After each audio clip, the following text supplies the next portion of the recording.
বিকেলের দিকে তেল নুন কিনবো বলে মুদির দোকান খুঁজতে বেরোলাম। বাপ রে, কি ঘন জঙ্গল গাঁখানার ভেতরে! আর এদের যেখানে বাড়ি তার ত্রিসীমানায় কি কোনো লোকালয় নেই? জঙ্গল ভেঙে সুড়ি পথ ধরে আধ মাইল যাবার পর একজন লোকের সঙ্গে দেখা হলো। সেও তেল কিনতে যাচ্ছে। আমায় দেখে বললে, বাড়ি কোথায়? এখানে আছি, নিবারণ চক্রবর্তীর বাড়ি। নিবারণ চক্রবর্তীর? কেন? দেখাশোনা করি, কাল এসেছি। ও বাড়িতে থাকতে পারবে না। কেন? এই বলে দিলাম, দেখে নিও। কত লোক ও বাড়িতে এলো গেল, ওরা নিজেরাই থাকতে পারে না তো অন্য লোক।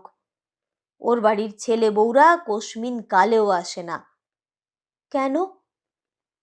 তা কি জানি। ও বড় ভয়ানক বাড়ি। তুমি বিদেশি লোক, খুব সাবধান। আর কিছু না বলে লোকটা চলে গেল। আমি দোকান খুঁজে জিনিস নিয়ে বাড়ি ফিরলাম।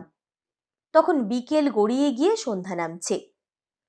দূর থেকে জঙ্গলের মধ্যেকার পুরনো উঁচু দোতলা বাড়িখানা দেখে আমার বুকের ভেতরটা ছ্যাঁত করে উঠল।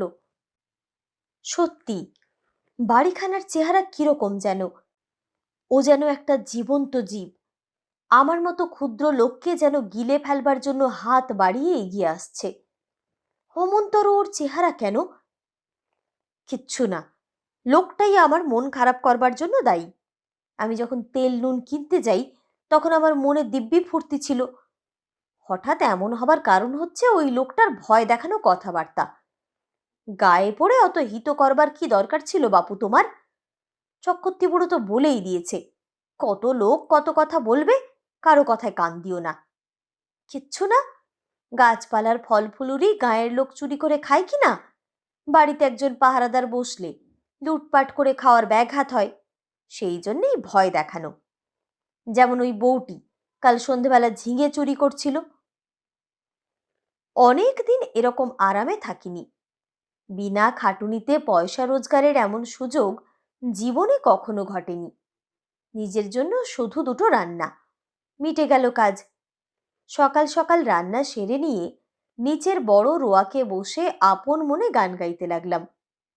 এত বড় বাড়ির আমিই মালিক, কারোর কিচ্ছু বলার নেই আমাকে, যা খুশি করব। হঠাৎ ভয়ানক আশ্চর্য হয়ে গেলাম। দোতলার নালির মুখ দিয়ে পড়তে লাগলো জল, যেমন উপরের বারান্দায় কেউ হাত পা ধুলে পড়ে। বেশ মোটা ধারায়